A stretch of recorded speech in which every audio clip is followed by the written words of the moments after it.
हम लोग पढ़ेंगे विदेशी आक्रमण। मोहम्मद बिन कासिम।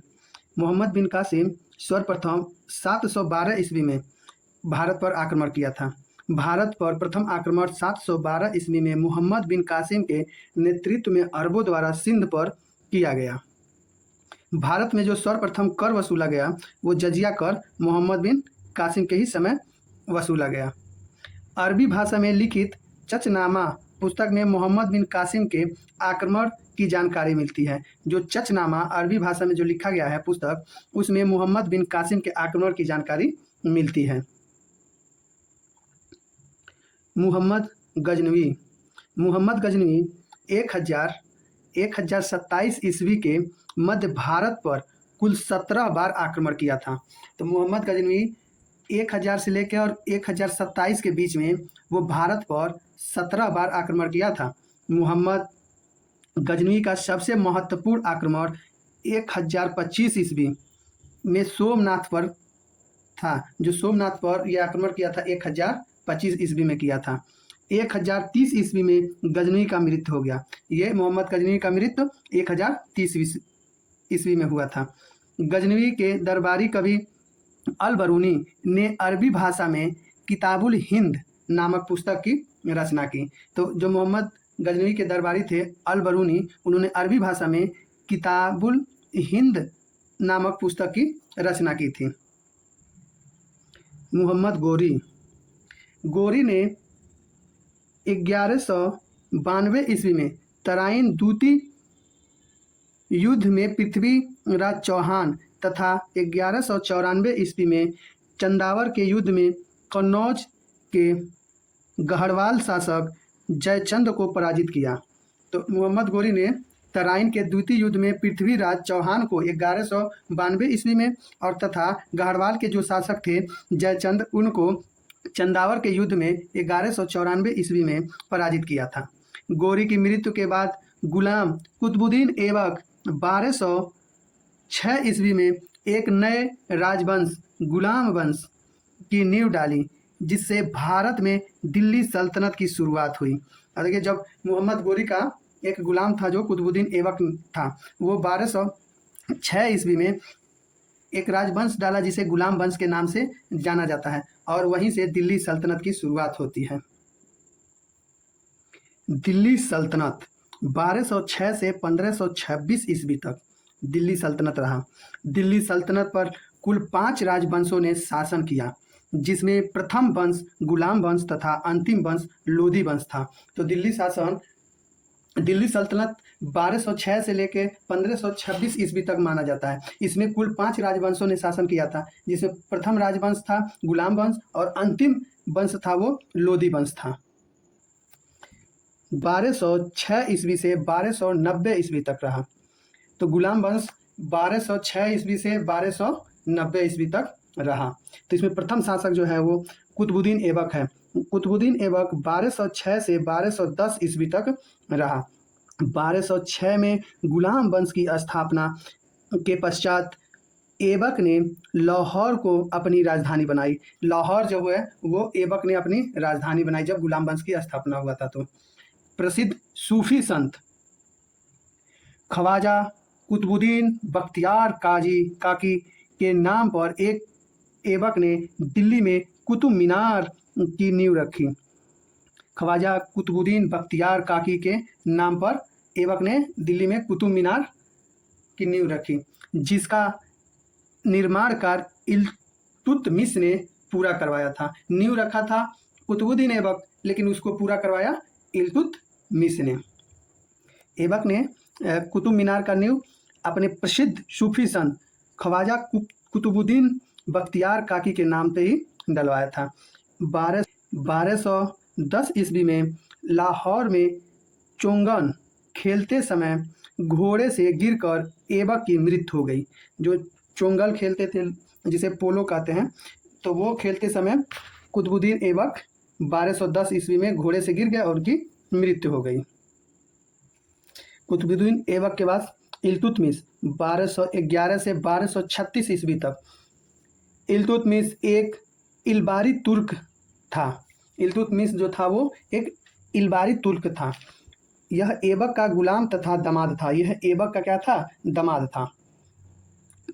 इल्तुतमिश दिल्ली सल्तनत का वास्तविक संस्थापक था। जो इल्तुतमिश था वो दिल्ली सल्तनत का वास्तविक संस्थापक था।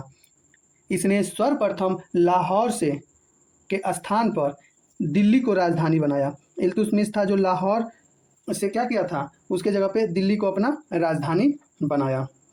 इल्तुतमिश ने 40 विश्वास पात्र गुलामों से चालीसा गुट या तुर्कान ए चहलगामी नामक एक समूह तैयार किया। जो इल्तुतमिश था वो अपने 40 विश्वास पात्र गुलामों से चालीसा गुट या तुर्कान ए चहलगामी नामक एक समूह तैयार कराया। इल्तुतमिश ने अपनी पुत्री रजिया को उत्तराधिकारी घोषित किया। इल्तुतमिश था, उसकी पुत्री थी रजिया, जिसको वो क्या किया, उत्तराधिकारी घोषित कर दिया। अप्रैल 1236 ईस्वी में इल्तुतमिश की मृत्यु हो गई थी। तो अप्रैल 1236 ईस्वी में इल्तुतमिश की मृत्यु हुई। उसके बाद उत्तराधिकारी बनी रजिया। रजिया 1236 से 1240 ईस्वी तक रजिया दिल्ली सल्तनत की प्रथम व अंतिम महिला शासिका थी। जो रजिया थी वो दिल्ली सल्तनत की प्रथम और अंतिम महिला शासिका थी। रजिया ने पर्दा त्याग कर कुबा व कुलाह पहनकर दरबार में आना शुरू किया। तो रजिया जो थी वो पर्दा त्याग कर कोट और टोपी पहनकर अपने दरबार में आना शुरू कर दी। तो कुबा को कोट कहते हैं और कुलाह को टोपी कहते हैं। बलबन 1265 से 1287 ईस्वी। बलबन का राजत्व सिद्धांत लौह एवं रक्त नीति पर आधारित था। बलबन ने चालीसा दल का दमन किया। जो बलबन था उसकी वो 1265 से 1287 ईस्वी तक रहा। बलबन का राजत्व सिद्धांत था लौह एवं रक्त नीति, और जो चालीसा दल था उसका दमन कर दिया, यानी कि समाप्त कर दिया। बलबन ने अपने दरबार में सिजदा व पायबोश की शुरुआत की तथा ईरानी त्यौहार नौरोज मनाना शुरू किया। गुलाम वंश का अंतिम शासक क्यूमर्स था। तो जो बलबन था वो अपने दरबार में सिजदा और पायबोश की शुरुआत की और उसने ईरानी त्यौहार नौरोज मनाना शुरू किया। सिजदा का अर्थ होता है घुटने के बल बैठकर सुल्तान के समक्ष सिर झुकाना, और पायबोश का अर्थ होता है सुल्तान के पैर चूमना। गुलाम वंश के बाद खिलजी वंश 1290 से 1320 ईस्वी तक। खिलजी वंश के संस्थापक जलालुद्दीन खिलजी थे, जो 1290 से 1296 ईस्वी तक रहे। अलाउद्दीन ने 1296 में जलालुद्दीन की कड़ा मानिकपुर में छल पूर्वक हत्या कर दी और स्वयं सुल्तान बन गया। तो जो अलाउद्दीन था वो जलालुद्दीन का छल पूर्वक हत्या कर दिया 1296 में, और अब स्वयं को वो क्या किया, अलाउद्दीन सुल्तान घोषित कर दिया। अलाउद्दीन खिलजी 1296 से 1316 ईस्वी तक। अलाउद्दीन ने सिकंदर ए सानी या द्वितीय सिकंदर की उपाधि धारण की। अलाउद्दीन घोड़ों को दागने व सैनिकों की हुलिया लिखने की प्रथा शुरू की।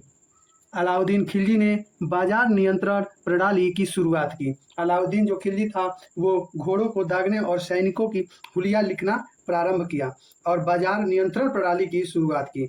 अलाउद्दीन ने द्वितीय सिकंदर की उपाधि या सिकंदर ए सानी की उपाधि धारण की। खिलजी वंश के बाद तुगलक वंश 1320 से 1412 ईस्वी तक। गयासुद्दीन तुगलक 1320 से 1325 ईस्वी तक। गयासुद्दीन का सूफी संत निजामुद्दीन औलिया से मनमुटाव था। गयासुद्दीन का सूफी संत जो निजामुद्दीन औलिया था उससे थोड़ा मनमुटाव था, लेकिन गयासुद्दीन की जो शासनकाल था वो 1320 से 1325 ईस्वी तक था। मुहम्मद बिन तुगलक 1325 से 1351 ईस्वी तक। मुहम्मद बिन तुगलक ने राजधानी दिल्ली से देवगिरी स्थानांतरित की तथा उसका नाम दौलताबाद रखा। जो मोहम्मद बिन तुगलक था उनका शासनकाल 1325 ईस्वी से 1351 ईस्वी तक था और उन्होंने दिल्ली राजधानी को देवगिरी स्थानांतरित कर दिया और देवगिरी का नाम दौलताबाद रख दिया। अफ्रीकी यात्री इब्न बतूता मोहम्मद बिन तुगलक के शासनकाल में भारत आया। इब्न बतूता ने अपना यात्रा वृत्तांत अपनी पुस्तक रहेला में दिया है। जो इब्न बतूता है वो अपनी यात्रा का विवरण रहेला पुस्तक में दिया है और इब्न बतूता जो अफ्रीकी यात्री था वो मोहम्मद बिन तुगलक के शासनकाल में भारत आया। फिरोज शाह तुगलक 1351 से 1388 ईस्वी तक। फिरोज ने ब्राह्मणों पर भी जजिया कर लगा दिया। जो फिरोज शाह तुगलक था वो ब्राह्मणों पर भी जजिया कर लगाया था। तुगलक वंश का अंतिम शासक नसीरुद्दीन महमूद 1394 से 1412 ईस्वी तक था। नसीरुद्दीन के समय में ही तैमूर लंग 1398 भारत पर आक्रमण किया। जो नसीरुद्दीन के समय ही में ही तैमूर ने भारत पर आक्रमण किया 1398 ईस्वी में। गुलाम वंश के बाद सैयद वंश। सैयद वंश 1414 से लेकर 1491 ईस्वी तक रहा। खिज्र खां 1414 से 1421 ईस्वी तक। खिज्र खां तैमूर लंग का सैनिक था। जो खिज्र खां था वो तैमूर लंग का एक सैनिक था। 1398 ईस्वी में तैमूर ने भारत पर आक्रमण किया। तो तैमूर ने भारत पर 1398 ईस्वी में आक्रमण किया। इस आक्रमण के पश्चात ही खिज्र खां ने भारत में सैयद वंश की स्थापना की। तो जो खिज्र खां था वो सैयद वंश की स्थापना किया था। इस वंश का अंतिम शासक अलाउद्दीन आलम शाह था। जो सैयद वंश का अंतिम शासक था वो अलाउद्दीन आलम शाह था। उसके बाद आता है लोधी वंश। लोधी वंश 1451 से 1526 ईस्वी तक। लोधी वंश के संस्थापक बहलोल लोधी था। लोधी वंश का संस्थापक बहलोल लोधी था। बहलोल लोधी का शासनकाल 1451 से 1489 ईस्वी तक था। सिकंदर लोधी 1489 से 1517 ईस्वी तक सिकंदर लोधी का शासनकाल था। सिकंदर ने 1504 ईस्वी में यमुना नदी के किनारे आगरा शहर की स्थापना की। तो आगरा शहर की स्थापना किसने की थी? सिकंदर लोधी ने। कब किया था? 1504 ईस्वी में। तथा 1506 ईस्वी में उसे राजधानी बनाया और 1506 में क्या किया? उसको अपना राजधानी बना लिया। उसके बाद इब्राहिम लोधी 1517 से 1526 ईस्वी तक। इब्राहिम लोधी लोधी वंश तथा दिल्ली सल्तनत दोनों का ही अंतिम शासक था। जो इब्राहिम लोधी था वो लोधी वंश और दिल्ली सल्तनत दोनों का ही अंतिम शासक था। यहाँ इब्राहिम लोधी पानीपत के प्रथम युद्ध 21 अप्रैल 1526 में बाबर से पराजित हुआ तथा युद्ध भूमि में ही मारा गया। तो 1526 ईस्वी में जब पानीपत का प्रथम युद्ध हुआ था तो बाबर के हाथों इब्राहिम लोधी युद्ध भूमि में ही मारा गया। पानीपत का प्रथम युद्ध कब हुआ था? तो 21 अप्रैल 1526 ईस्वी में हुआ। इब्राहिम के मृत्यु के बाद बाबर ने भारत में मुगल साम्राज्य की स्थापना की। तो जो इब्राहिम लोधी था उसके मृत्यु के बाद बाबर ने भारत में मुगल साम्राज्य की स्थापना की। मध्यकालीन प्रमुख लेखक व पुस्तकें। तो लेखक और पुस्तक, तो अल बरूनी का पुस्तक था किताब उल हिंद। अमीर खुसरो का तारीख ए अलाई, खजाइन उल फुतूह, तुगलक नामा। जियालुद्दीन वर्नी तारीख ए फिरोज शाही, फिरोज शाह तुगलक, फुतूहात ए फिरोज शाही। इब्न बतूता रहेला, मलिक मुहम्मद जायसी पद्मावत। तो मध्यकालीन प्रमुख कुछ लेखक और पुस्तक थे। जैसे अल बरूनी ने किताब उल हिंद लिखा और अमीर खुसरो ने तारीख ए अलाई, खजाइन उल फुतूह और तुगलकनामा लिखे थे। जियालुद्दीन बरनी तारीख ए फिरोज शाही, और फिरोज शाह तुगलक ने लिखा था फुतुहात ए फिरोज शाही। इब्न बतूता लिखे थे रहेला, और मलिक मोहम्मद जासी लिखे थे पद्मावत।